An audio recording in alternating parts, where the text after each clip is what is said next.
A poor girl saves a man at the foot of the mountain. Unaware he's a billionaire changes her life. The wind howled through the valley, carrying with it the sharp bite of winter. Snowflakes swirled like tiny daggers in the air, cutting into Emily Dawson's exposed cheeks as she trudged through the thick snow, her boots sinking deep with every step. The sky above was a heavy gray, the kind that warned of an impending blizzard. She pulled her tattered coat tighter around her, cursing the cold that seemed to seep into her very bones. Emily had ventured further from her cabin than usual, desperate to gather enough firewood before nightfall. The forest at the base of the mountain was eerily silent, except for the occasional groan of the wind pushing against the towering pines. She adjusted the axe slung across her back, her breath forming small clouds in the freezing air. Then she heard it. A faint sound, barely audible over the wind, a low, guttural moan. She stopped in her tracks, her pulse quickening. At first she thought she had imagined it. But then it came again, a weak, pain-laced groan. Her eyes darted around, scanning the snowy expanse. The sound was close, but with the wind screaming through the trees, it was impossible to pinpoint its exact direction. "Hello?" she called out, her voice uncertain. No answer. Emily hesitated for only a moment before pushing forward, her instincts screaming that something or someone was in trouble. She moved cautiously, her boots crunching against the ice-crusted snow. Then, through the thick white blanket covering the ground, she spotted something unusual, a dark shape, barely visible beneath a mound of snow. Her heart leaped into her throat. She rushed forward, falling to her knees beside the figure. Brushing away the fresh snow, her breath caught when she saw the man's face, pale, his dark hair frozen at the edges. His clothes, though of expensive material, were torn and soaked through. His lips were nearly blue, his eyes half closed. "Hey, can you hear me?" Emily shook his shoulder, but he barely reacted. "Sir, wake up." A weak groan escaped his lips. His fingers twitched slightly, as if fighting against the cold's deadly grip. Emily leaned in closer. "You need to wake up. If you stay out here, you'll die." His lips parted, and for a moment she thought he would speak, but only a hoarse whisper came out. "Help!" Emily clenched her jaw, quickly assessing the situation. His leg was twisted at an unnatural angle, blood staining the snow beneath him. A broken leg in this weather, he wouldn't last much longer. Cursing under her breath, she grabbed his arm and tried to pull him up. He was heavier than he looked, dead weight against the snow. "Come on," she gritted her teeth, shifting his arm over her shoulder. "I'm not leaving you here." With all the strength she could muster, she heaved him up, staggering under his weight. Every step was a battle against the deep snow and the icy wind cutting through her coat. The man groaned in pain as she dragged him forward, his head lolling against her shoulder. She didn't know who he was or how he had ended up here, but none of that mattered now. All that mattered was getting him home before the cold claimed him forever. Emily stumbled through the thick snow, her arms wrapped tightly around the unconscious man as she dragged him toward her cabin. The cold was relentless, slicing through her coat and numbing her limbs, but she refused to stop. The man's breath was shallow, his body slack against hers. She couldn't let him die. By the time she reached the cabin, her muscles burned with exhaustion. She kicked the door open, nearly collapsing as she pulled him inside. The warmth of the cabin was a stark contrast to the icy wilderness outside. The fire in the hearth crackled softly, casting flickering shadows across the wooden walls. With great effort, she maneuvered him onto the old couch near the fireplace. His body was ice cold, his fingers stiff with frostbite. She quickly grabbed a pile of blankets, wrapping them around him before kneeling beside him to examine his injuries. His face was gaunt, his features sharp even in unconsciousness. His expensive coat was torn, the fabric stiff with frozen blood. Her eyes landed on his leg. A deep gash ran along his shin, the wound looking angry and raw against his pale skin. Emily cursed under her breath. If it got infected, he wouldn't survive. She worked quickly, her hands steady despite the urgency. She cleaned the wound with warm water, wincing at the sight of the deep cut. He stirred slightly, a faint groan escaping his lips, but he didn't wake. After wrapping his leg tightly with fresh bandages, she let out a slow breath. Now, all she could do was wait. Hours passed. Emily sat in the old wooden chair across from the couch, watching the man with wary eyes. His breathing had grown steadier, his face no longer ghostly pale. The firelight cast soft shadows over his features, highlighting the rough stubble on his jaw, the strong lines of his face. He didn't look like a local. Who was he? And what the hell had he been doing in the middle of nowhere? Just as her mind swirled with questions, a hoarse voice broke the silence. "Where am I?" Emily shot up, moving closer. The man's eyelids fluttered open, revealing stormy gray eyes that darted around the room in confusion. "You're in my cabin?" she said, keeping her voice firm but calm. "I found you half dead in the snow." He groaned, his hand moving to his temple, as if trying to piece together his thoughts. I don't remember." Emily narrowed her eyes. "What's your name?" He hesitated, blinking against the firelight. Then, after a long pause, he rasped, "Richard. Richard Caldwell." Something about the name stirred a distant familiarity in her, but she couldn't quite place it. "You were in bad shape when I found you," she said, crossing her arms. "Your leg was messed up, and you had no supplies, no proper gear. What happened to you?" Richard exhaled sharply, struggling to sit up. Pain flashed across his face, and he clutched his bandaged leg. I don't know. I remember the cold. The storm." Then he shook his head, frustration darkening his features. "Everything else is a blur." Emily studied him carefully. She wasn't sure if he was lying or genuinely confused. Either way, something about his situation didn't sit right with her. Then, his expression suddenly shifted from confusion to alarm. "My phone," he muttered, patting the pockets of his torn coat. "My wallet. Where the hell?" Emily's stomach tightened. "They weren't on you when I found you." Richard's jaw clenched. No, I had them. I remember I had my phone, my wallet, my watch. They're gone." A heavy silence settled between them. Emily had seen enough in her life to know what this meant. Someone had taken his things, and in a place as unforgiving as the Alaskan wilderness, that didn't happen by accident. "You think someone robbed you?" she asked, keeping her voice even. Richard let out a bitter laugh. "Seems like the only explanation, doesn't it?" Emily frowned. If someone had left him out there to die, that meant whoever did this had wanted him gone. But why? She glanced at the fire, the flames flickering as if mirroring her thoughts. Richard Caldwell. A man with expensive clothes, a sharp look in his eyes, and no memory of how he ended up half frozen on the mountain. Something about him didn't add up. And yet, despite the unease curling in her stomach, she couldn't turn him away. Not yet. The morning light filtered through the frosted window panes, casting a pale glow over the small wooden cabin. The fire in the hearth had burned low, leaving only embers crackling softly in the quiet.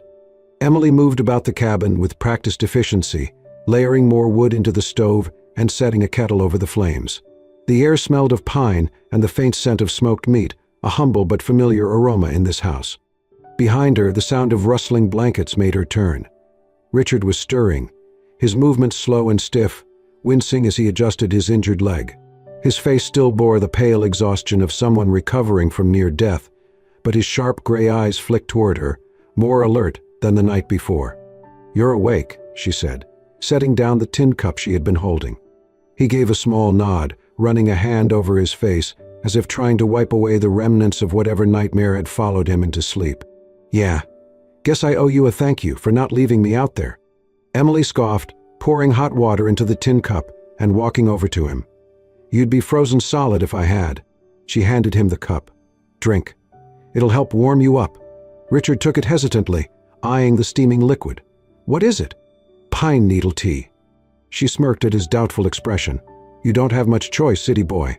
It's either that or freeze." At the word city boy, Richard gave her a bemused look but said nothing. He lifted the cup to his lips, grimacing slightly at the bitter taste, but he drank it nonetheless. Just then the door creaked open and an elderly woman stepped inside. Wrapped in thick furs, her sharp blue eyes immediately locked onto Richard with a calculating gaze. "So this is the stranger you dragged in from the snow," she said, her voice lined with both curiosity and skepticism. Emily straightened. "Grandma, this is Richard. Richard, this is Martha Dawson." Richard nodded, attempting to shift himself into a more upright position. "Mom." Martha merely hummed, stepping closer and taking a long look at him before turning back to Emily. "He shouldn't be here." Emily crossed her arms. "I couldn't just leave him to die." Martha sighed, untying her fur-lined hood. "You're too soft-hearted, child. Strangers mean trouble." Emily clenched her jaw but said nothing. She knew Martha wasn't cruel, just cautious. Life in Alaska had made her that way. Still, Emily had made her choice. "He'll stay until he's strong enough to leave," she said firmly. Martha exhaled through her nose, clearly unconvinced, but she didn't argue further. Instead, she walked to the stove and began preparing breakfast, her movements slow but precise. Richard watched in silence as the two women worked, his gaze drifting over the humble cabin. The walls were lined with shelves stacked with jars of preserved food, bundles of dried herbs hanging from the rafters. A few old hunting rifles rested near the door, their wooden stocks worn smooth from years of use. Despite its simplicity, the cabin was warm, both in temperature and in the quiet, unspoken bond between grandmother and granddaughter. The smell of food filled the air, and Richard's stomach twisted painfully in response. He hadn't realized just how hungry he was until now. Emily caught the look on his face and smirked. "Haven't eaten in a while, have you?" "Not since," he frowned. "I don't actually remember." "Well, you're in luck. Breakfast is almost ready." A few minutes later, Martha set down 3 wooden bowls on the table. Inside was a thick stew made from what looked like dried venison, root vegetables, and wild herbs. It was nothing fancy, just simple rustic food, but it smelled good. Richard hesitated before picking up the wooden spoon and taking a bite. The stew was hot, rich with the deep, earthy flavors of slow-cooked meat and wild seasonings. It was unlike anything he had ever eaten before, not the refined meals of 5-star restaurants, nor the processed food of city life. It was real, unpretentious, nourishing in a way that had nothing to do with wealth. He glanced at Emily, who ate with the same quiet efficiency seemed to apply to everything. "You live like this every day?" he asked after a moment. Emily looked up. "Like what?" "Hunting for food, making your own medicine, chopping wood just to keep warm." She shrugged. "Yeah, it's not easy, but it's life." Richard shook his head, stirring his stew absent-mindedly. "I don't think I've ever had to work that hard for anything." Martha snorted. "Doesn't surprise me." Richard chuckled under his breath. "I bet." Emily watched him for a moment. There was something strange about seeing a man who clearly came from wealth, sitting at their modest table, eating their simple food. He was out of place here, yet something about the way he was looking at his bowl, as if re-evaluating everything he had ever known, made her wonder. Maybe he wasn't as lost as he seemed. The days passed slowly in the Dawson cabin, marked by the rhythmic crackling of the fire and the muffled howls of the wind outside. Richard's strength was returning, though his injured leg still kept him from moving around too much. Despite the discomfort, he found himself strangely at ease in the quiet simplicity of the place. Emily was always busy, chopping wood, checking traps, preparing food, and tending to her grandmother. She never once complained, never hesitated to get her hands dirty. Richard had never met anyone like her before. One evening, as the fire flickered warmly in the hearth, Richard sat up on the couch, stretching his sore limbs. Emily was at the small wooden table, carefully sewing a tear in her coat. The room smelled of pine and smoke, a scent he was beginning to associate with safety. "I need to tell you something," he said finally, breaking the silence. Emily didn't look up. "You're not secretly a murderer, are you?"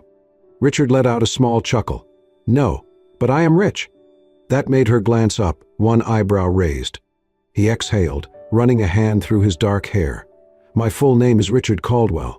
I own a company called Caldwell Enterprises. We specialize in real estate and private investments. I have offices in New York, London, and Tokyo."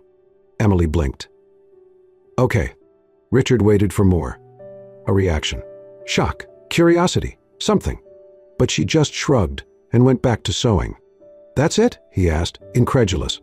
She didn't even bother looking at him this time. "What do you want me to say?" "Well, I don't know," Richard said, gesturing vaguely. "Most people would be a little more surprised." Emily tied off the thread and bit it between her teeth before finally meeting his gaze. "It doesn't change anything."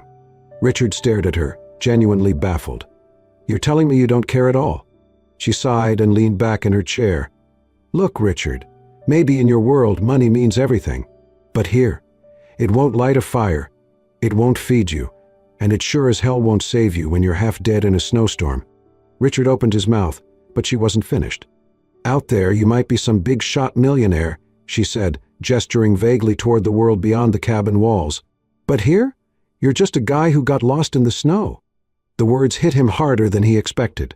His entire life, people had treated him differently because of his wealth, his employees, his so-called friends, even the women he dated. He was used to a world where money dictated power, where his name alone commanded respect. But Emily didn't give a damn. For the first time in his life, Richard felt something unfamiliar. Humility? He leaned back against the couch, staring at the fire, his thoughts tangled. Emily, unfazed, stood and stretched. "I'm going to bed. Try not to overthink it too much, city boy." Richard watched her disappear into the small adjoining room, leaving him alone with his thoughts. For the first time he wondered if maybe, just maybe, he had been living his entire life wrong. The morning air was crisp and biting, thick with the scent of pine and fresh snow. Richard stepped out of the cabin, leaning against the wooden railing as he took in the endless expanse of wilderness before him. The towering mountains stood against the pale blue sky, their peaks dusted in white, untouched by time. It was a sight unlike anything he had ever seen in New York, a world that belonged not to men in suits, but to the earth itself.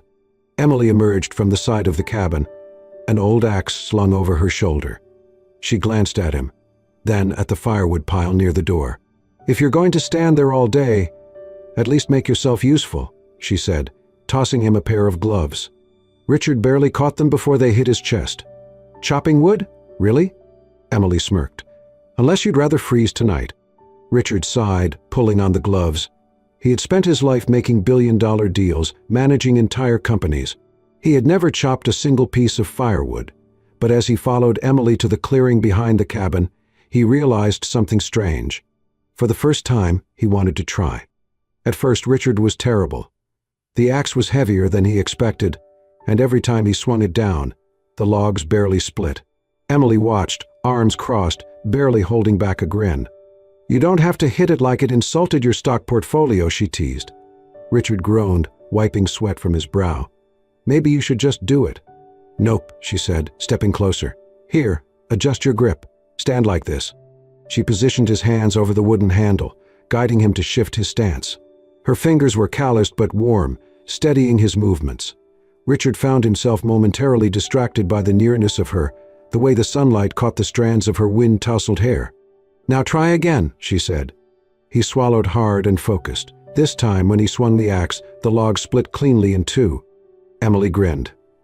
"There you go." Richard stared at the broken pieces, something like satisfaction stirring in his chest. It was a small victory, but a victory nonetheless. Maybe there was something to this whole working with your hands thing after all. Days passed, and Richard began to adapt. He helped Emily with small tasks, fetching water from the frozen stream, patching up the old wooden roof of the cabin, even setting simple snares in the forest. His suit and tie had been replaced with thick woolen clothes borrowed from Emily's grandfather's old trunk. His hands, once used only for signing contracts, were now rough from labor. And for some reason, he didn't hate it. One evening, as they sat around the fire, Emily handed him a bow. "You're going to teach me how to hunt now?" Richard asked, raising an eyebrow. Emily smirked. "You want to eat, don't you?" Richard sighed, shaking his head. "Fine. But if I die doing this, you're telling my board of directors it was your fault." Emily just laughed. The next morning, the two of them moved carefully through the woods, the air crisp with the scent of fresh pine. Richard tried to step as lightly as Emily, but she was like a ghost, silent, deliberate. He, on the other hand, snapped every twig in his path. They tracked a rabbit for nearly an hour, and when the moment came, Emily nudged him. "All right, city boy, take your shot." Richard hesitated, gripping the bowstring. The rabbit twitched its ears, sensing danger. "You hesitate, you lose," Emily whispered. Richard exhaled slowly and released the arrow. It missed by a mile. Emily winced. "Okay, that was painful to watch." Richard groaned, rubbing his forehead. "Maybe I should stick to real estate." She laughed. "Come on, we'll try again." Later that afternoon, as they made their way back toward the cabin, something shifted in the air. The birds stopped chirping. The wind stilled. Emily froze. Richard frowned. "What is it?" A deep, guttural growl rumbled through the trees. Richard's blood turned to ice. Slowly he turned his head, just in time to see the massive grizzly bear emerge from the underbrush. Shit. The bear's dark eyes locked onto them, its muscles tensing. It was close, too close. And it was huge. Richard's breath caught in his throat. He had never felt fear like this before. Emily reacted first. Slowly. "Move back," she whispered. Richard did, as she said, his heartbeat hammering in his chest. But the bear huffed, stepping forward, its massive paws crunching the snow. Then, suddenly, it charged. Richard barely had time to react before Emily grabbed his arm and shoved him behind a tree. In one fluid motion, she raised her rifle and fired a warning shot into the air. The deafening crack of the bullet shattered the silence. The bear skidded to a stop, its ears flattening. It hesitated for a moment, then let out a final huff before turning and lumbering back into the woods. Richard's hands were shaking as he pressed himself against the tree, struggling to breathe. Emily lowered her gun, exhaling slowly. That, Richard panted, was the single most terrifying thing I have ever experienced. Emily smirked, slinging the rifle over her shoulder. "Welcome to Alaska." Richard let out a breathless laugh, still trying to steady his nerves. But something had changed. Emily had risked her life for him, without hesitation, without thinking twice, and Richard knew, deep down, that no one had ever done that for him before. Not his business partners, not the women he had dated, not even the people he called friends. But Emily, this girl who barely knew him, who had no reason to care, had saved his life. And in that moment, Richard Caldwell, billionaire CEO, realized something for the first time. All the money in the world meant nothing compared to this. The crackling fire was the only sound filling the cabin as Richard sat at the wooden table, staring at his hands. Outside, the wind howled against the walls, rattling the shutters, but he barely noticed. His mind was elsewhere, piecing together fragmented memories, trying to make sense of what had happened to him. Emily sat across from him, sipping her tea, watching him with quiet curiosity. "You look like a man who's just figured something out," she finally said. Richard exhaled sharply, rubbing his temples. "I think I know why I was out there, why I nearly died." Emily set her cup down. "Go on." He let out a slow breath, trying to put the pieces together. "Before I woke up in the snow, I was in Alaska for a business meeting. My company, Caldwell Enterprises, was negotiating a deal to acquire a mining operation. A gold mine, to be exact." Emily's brow furrowed. "A gold mine?" Richard nodded. "It's one of the last untouched reserves in the region. Billions of dollars in untapped resources. My company had been negotiating the purchase for months." Emily's expression darkened. "And let me guess, the deal wasn't exactly clean." Richard hesitated.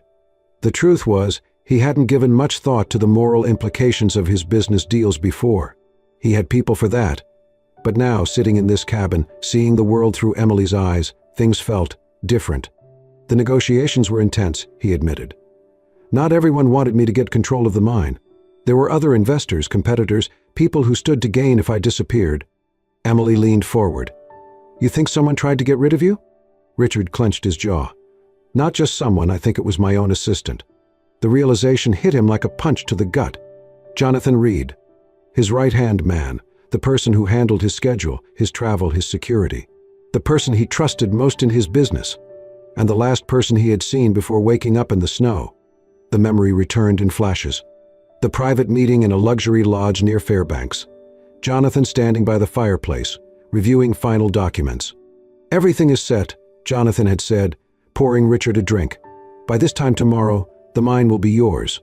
Richard had taken the glass, nodding. "Good. I don't want any surprises." Jonathan had smiled. "Of course. You can always trust me." Then darkness. A sharp pain in his skull. The bitter taste of something in his drink. And then cold. Ice. The blinding white of the snow. Richard gritted his teeth, his hands curling into fists. He must have drugged me.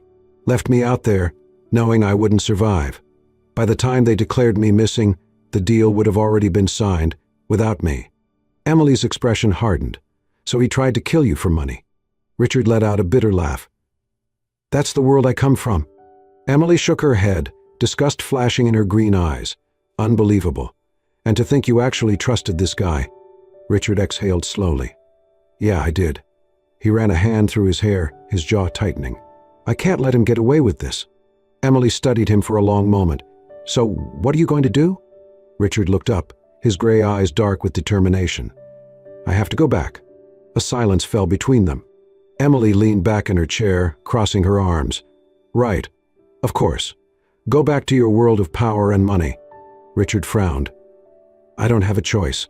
If I don't stop him, he'll take everything I've built. He'll win." Emily's lips pressed into a thin line. "And what happens after that?" "You fix your business, put the bad guy in jail, and go back to your fancy penthouse in New York." Richard hesitated. He hadn't thought that far ahead. All he knew was that he couldn't let this betrayal stand. But now, looking at Emily, at this life he had come to respect in ways he never expected, a strange unease settled in his chest. Emily let out a breath, shaking her head. "Look, I get it. You have unfinished business. But just don't forget what you learned here." Richard met her gaze, and for the first time he realized he didn't want to leave. Not really. He reached across the table, his fingers brushing against hers. "I will come back." Emily looked at him, searching his face for any sign of a lie. Then she nodded, just once. "You better."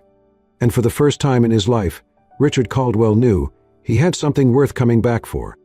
The day Richard left, the sky was a dull gray, thick clouds rolling over the mountains like a heavy curtain. The air was colder than usual, or maybe it only felt that way to Emily as she stood outside the cabin, watching him prepare to leave. He was dressed in borrowed winter gear, bundled against the elements, but something about him already looked different, like he didn't quite belong here anymore. His injured leg had healed enough for him to travel, though he still moved with a slight limp. The sled dogs, restless and eager, barked in anticipation of the journey ahead. Emily crossed her arms, keeping her expression neutral. "You sure you're ready for this, city boy?" Richard smirked, though there was something sad in his eyes. "I don't think I have a choice." She exhaled, her breath forming a small cloud in the freezing air. "I guess not." Martha, standing a few feet away, gave Richard a hard look. "Be careful out there, boy. The world ain't as forgiving as this place." Richard nodded. "I know." He turned back to Emily, hesitating. There were a million things he wanted to say, but none of them felt right. Instead, he reached into his coat pocket and pulled out something small, pressing it into her hand. It was a silver compass, worn with age.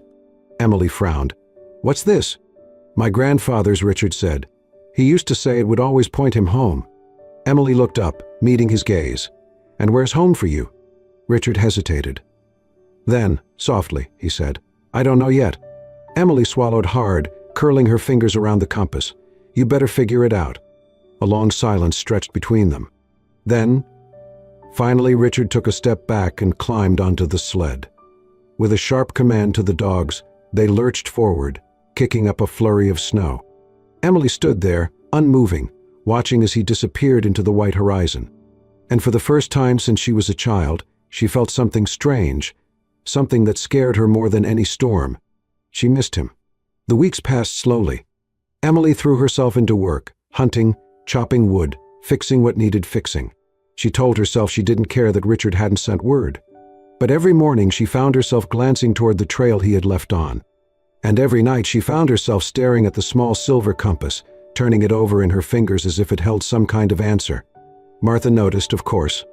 "He's not coming back," her grandmother said one evening, stirring a pot of stew over the fire. Emily didn't look up. "I never said he was." Martha sighed, shaking her head. "You like him?" Emily scoffed. "Doesn't matter if I do. He has his world. I have mine." Martha studied her for a long moment. And what if his world isn't what he wants anymore? Emily didn't have an answer for that. Then, one evening, everything changed. Emily was outside stacking firewood when she heard the distant sound of sled dogs approaching. She turned, expecting one of the village traders. But instead, a man she had never seen before stepped off the sled. He was tall, dressed in a heavy coat lined with fur, his face sharp with the air of someone who didn't belong in these parts. The man pulled something from his pocket, a sealed envelope. "Miss Dawson?" he asked. Emily nodded slowly. The man extended the letter. "This is from Richard Caldwell." Her heart slammed against her ribs. She hesitated before taking the envelope, the cold paper stiff in her hands. The man gave a small nod. "He's waiting for you." Emily's breath caught. Richard hadn't forgotten her. And now, for the first time, it was her turn to decide where she belonged. Emily had never seen so many lights in her life.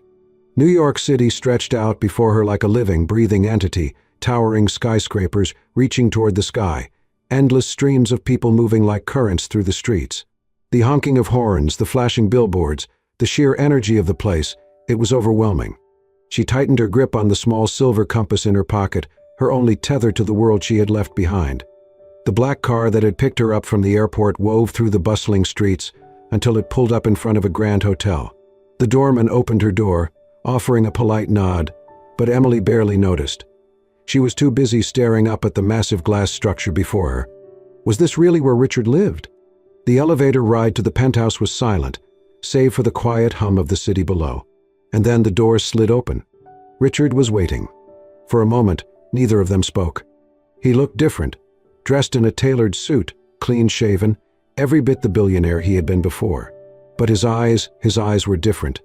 There was something softer there, something she hadn't seen in him when they first met.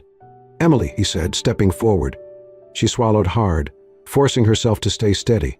"You wrote to me." He exhaled, nodding. "I told you I'd come back. When I realized I couldn't, I had to bring you to me." Emily looked around the penthouse, polished marble floors, floor-to-ceiling windows overlooking the city, the sheer wealth of it all. It felt like another world, a world she didn't belong to. Richard must have sensed her hesitation because he stepped closer. "I know it's a lot," he admitted, "but I didn't bring you here to impress you." Emily crossed her arms. "Then why did you bring me here?" Richard took a slow breath. "Because I needed you to see the man I used to be, and the man I'm trying to become."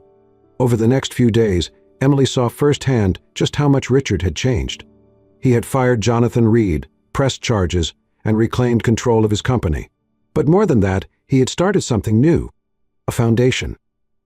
The Dawson Initiative, Richard explained one evening over dinner. It's a nonprofit dedicated to helping people in rural communities, especially in places like Alaska. Infrastructure, medical aid, education. Real, lasting change. Emily blinked. "You named it after me?" Richard smiled.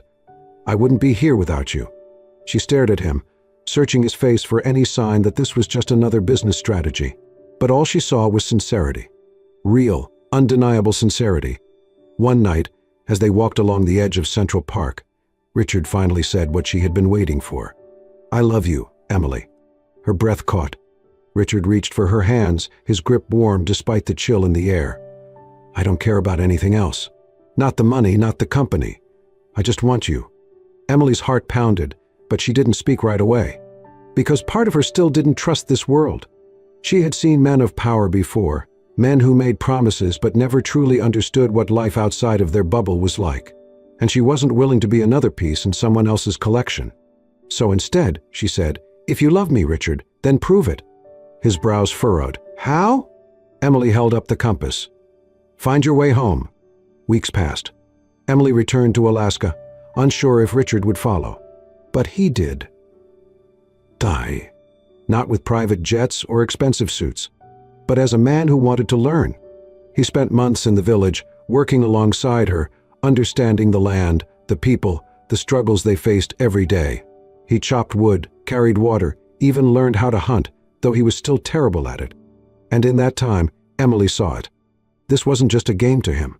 He had changed. One evening, as they stood by the river, watching the northern lights dance across the sky, Richard turned to her. "Emily," he said, voice steady. "Can I stay?" She looked at him, the man who had once been lost in a storm, who had been broken and betrayed, who had rebuilt himself not with money, but with something far greater. A man who had found his way home. She smiled, slipping her hand into his. "Yeah," she whispered. "You can stay." And as the lights shimmered above them, Emily knew this was just the beginning. And so Richard found something far more valuable than wealth. He found purpose, love, and a place to truly call home. Emily, the girl who once saved a stranger in the snow, had unknowingly saved a lost soul searching for something he never knew he needed.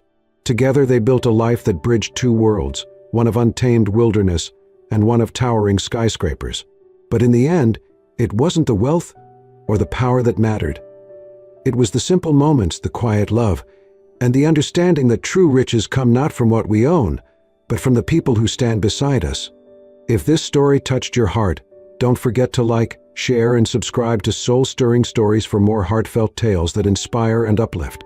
Let us bring you more stories of love, resilience, and the unexpected beauty of human connection.